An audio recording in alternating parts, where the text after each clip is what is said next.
There's something about the Appalachian Mountains. The deeper you go, the quieter it gets.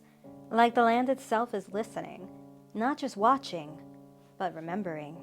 These woods have seen things. Buried them, maybe, but they never forget. And the deeper you dig, the stranger it gets. This is part 2 of my Appalachian Creature series. If you haven't seen part 1 yet, don't worry. You don't need it to be scared tonight. But I'll link it below if you want to take the full journey with me. Because tonight, you don't need to believe in monsters to feel fear. Because in Appalachia, some things don't need your belief to exist. So, stay close. We're going into the mine.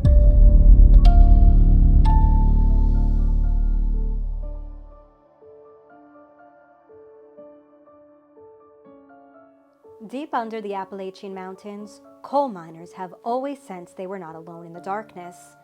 The tunnels are so pitch black that the coal walls seem to swallow lamplight, creating an oppressive, living darkness. In these conditions, every distant echo or unexplained noise can set nerves on edge. Over the 1800s through mid-1900s, generations of miners in Kentucky, West Virginia, and Pennsylvania passed down eerie tales born from this gloom. Stories of phantom miners, mysterious creatures, and haunted hollows lurking in the depths. The fear of the dark became fertile ground for folklore, blending documented tragedies with whispers of something unnatural in the mines. Folklore and fear underground mining has always been perilous, and workers coped by giving shape to the unseen dangers. In Appalachian coal country, legends of underground spirits and noises were common. Miners spoke of Tommyknockers, mischievous mine spirits inherited from Cornish and Welsh folklore. In the 1820s, immigrant miners from Cornwall brought tales of the Tommyknockers to the coal pits of Pennsylvania. Originally seen as gnome-like creatures, in America, these figures took on more of a ghostly cast, often said to be the specters of miners who died in the shaft. Old-timers insisted the Tommyknockers would knock on the tunnel walls as a warning, just before a collapse or an accident. Many believe these echoing raps were benevolent alerts of impending cave-ins. A sudden, unexplained tap, tap, tap in a silent drift could send a crew scrambling to the surface. And on more than one occasion, as lore has it, such warnings saved lives. Countless miners would toss a bit of bread or whiskey into a dark corner to feed the Tommyknockers, hoping to appease whatever thing might be down there with them. But not all unseen forces felt friendly. Mines also held deadly gases like methane and carbon dioxide, invisible killers the men nicknamed Red Devils or Black Damp. An abrupt extinguishing of a lamp could mean suffocation by the dreaded Black Damp, an ever-present phantom that steals breath without warning. In an era before modern science was well understood underground, it was easy to personify these dangers as malevolent entities. A pocket of bad air might be blamed on an evil spirit lurking in the seam. The coal itself seemed alive at times, groaning as it settled, or suddenly cracking with a sound like a footstep behind you. In such an environment, even a practical man might begin to believe something supernatural shares the mine with him. Tragic accidents were sadly common in 19th and early 20th century coal mines, and with them came stories of restless ghosts.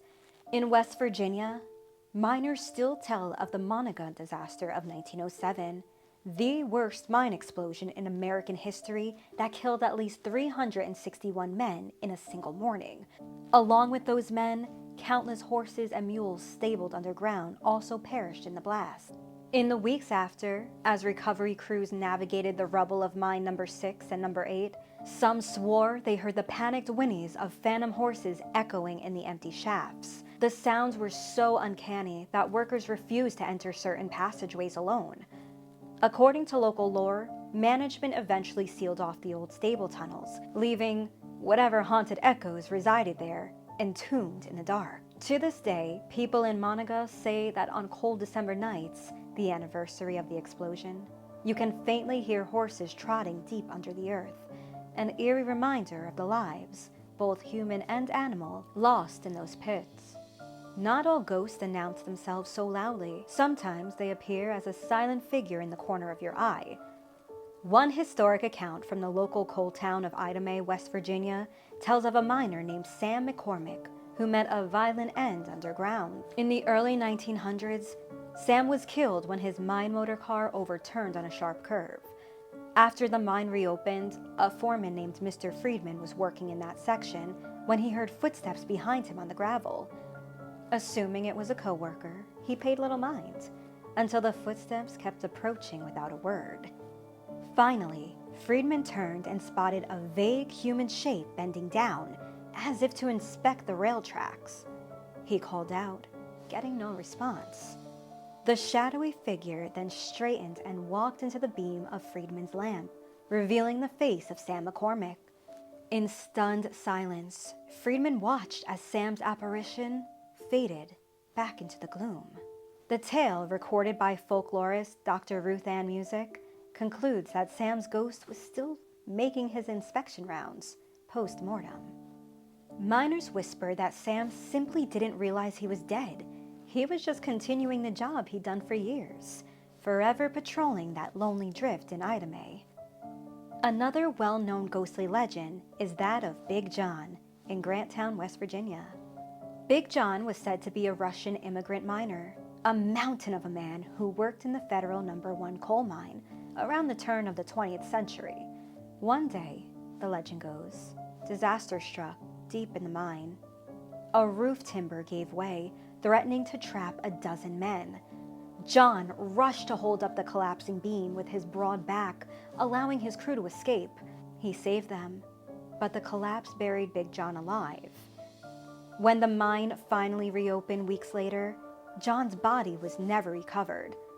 Some say the tunnels were so unstable they had to seal sections off with him still inside. But get this, not long after, reports of a ghost began circulating among the night shift. Men working alone by dim lamplight would glimpse a towering silhouette at the end of the passage, or feel a reassuring hand on their shoulder in moments of danger. They started saying, "Big John is still down here with us." Indeed, Big John's story became part of local folklore. Music documented it in the Telltale Lilac Bush in the 1970s, and even inspired a famous country song in the 1960s. To the miners of Granttown, the ghost of Big John was not a fearful omen, but almost a guardian, the heroic miner spirit watching out for his own. Yet it was unsettling at the same time to think this hulking shadow might be standing just around the corner in a deserted section of the mine, silently keeping vigil. The coal camps of Kentucky have their phantoms as well. In Harlan County's old Portal 31 mine, now preserved as an underground tour, visitors have unexpectedly come face to face with the past. Guides recount that deep inside the exhibit, far from the entrance, people sometimes notice the figure of a miner out of the corner of their eye, a figure that shouldn't be there. Nick Sturgill, the director of Portal 31, once admitted he didn't believe in ghosts until he spent enough time in this mine. "You work here a week, you'll change your mind," Nick said. In fact, visitors sometimes see ghostly miners on the tour, apparitions of long-dead coal workers going about their eternal routine. Many have reported hearing the faint sound of pickaxes clinking or distant, muffled voices when no other tour members were nearby. These experiences are strong enough that even skeptics have second-guessed themselves. But what do you think? Is it just the power of suggestion in a dark, claustrophobic space?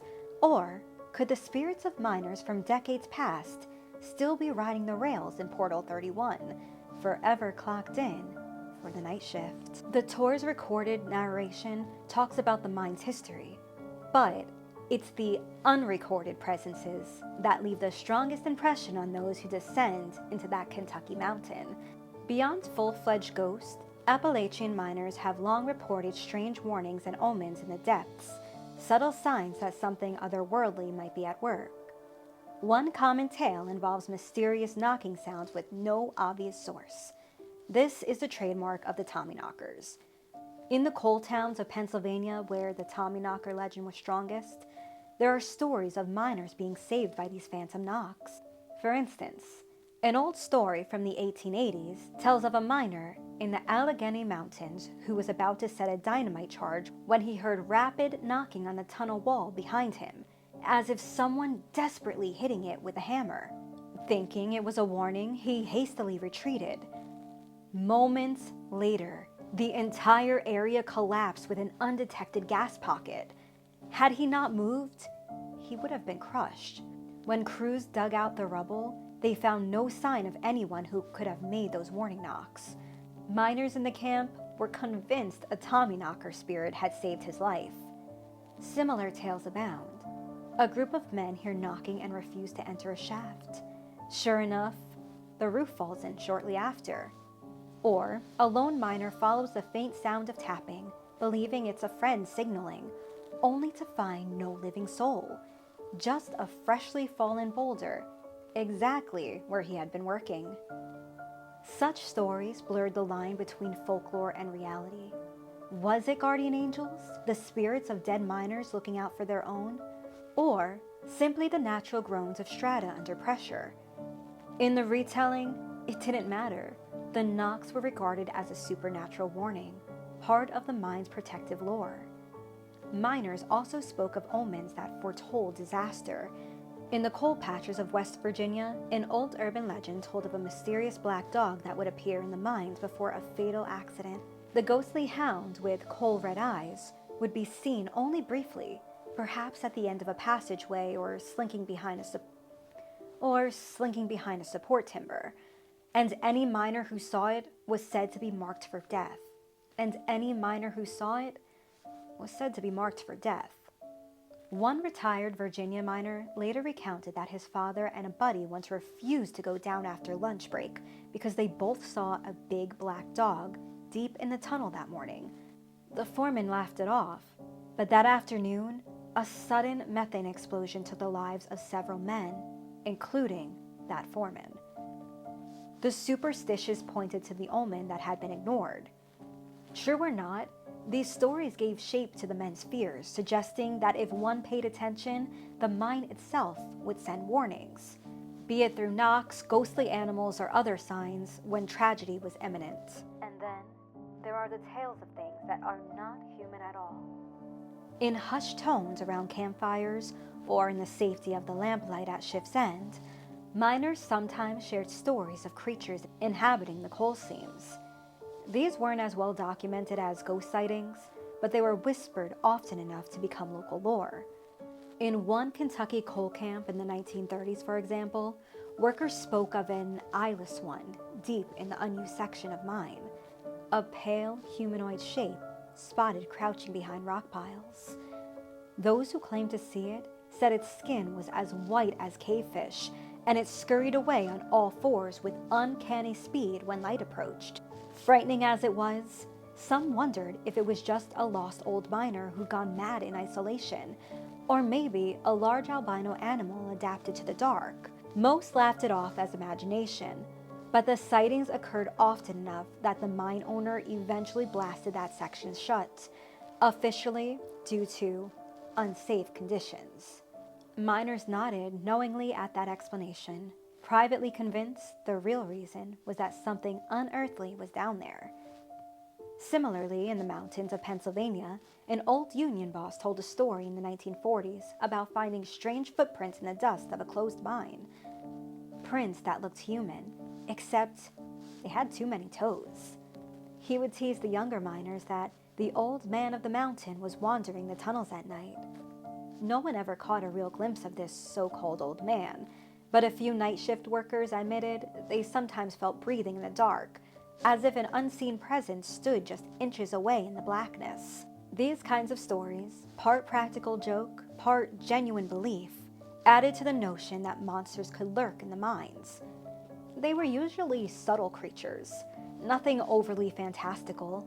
A vague man shape here, a pair of eyes there, a shuffling sound, or something that might be alive for beyond reach of the lantern's glow. Such legends were amplified by the extreme conditions underground. The isolation, the darkness, and the flicker of carbide lamps could easily play tricks on the eyes. A coat hung on a rusty nail might in the corner of one's vision looks like a lurking figure. The mind would fill in the blanks, populating the dark with ghostly miners or subterranean beasts, born of anxiety and exhaustion. Yet, for the miners who swore by their experiences, these apparitions and entities were quite real. In coal country, people tend to be matter of fact, and many a grizzlied miner would plainly state what he saw or heard, even if it earned him some teasing. Over the years, the most compelling of these accounts, the knocks, the ghostly apparitions, the unexplained voices, have woven themselves into the fabric of Appalachian mining folklore. They live on in local storytelling and even popular media, shaping a kind of regional mythology. At the heart of these tales is a subtle, unsettling horror that feels palpably real to those who work in the mines.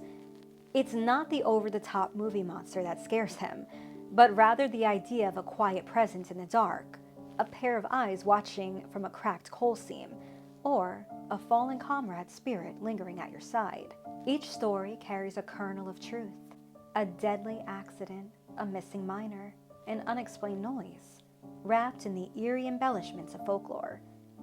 This mix of fact and fiction makes the legends all the more compelling. A miner might shrug off a ghost story in the daylight, yet still crosses himself before entering a particularly old tunnel, just in case. The thing in the coal mine, as locals sometimes call it, isn't any one creature or ghost. It's the accumulation of fears and experiences passed down over generations. The idea that deep in those mountain veins, something unknown may stir. Whether it's the spirit of Big John still patrolling the Federal Number 1, the lingering soul of Sam McCormick forever checking the rails, or simply the embodiment of the darkness itself, this thing has many forms. Miners walk into the gloom with only a helmet light and their faith that hard work will get them home. But some whisper a quick prayer to the mountain too, because in Appalachia, they know the earth can turn on you in an instant.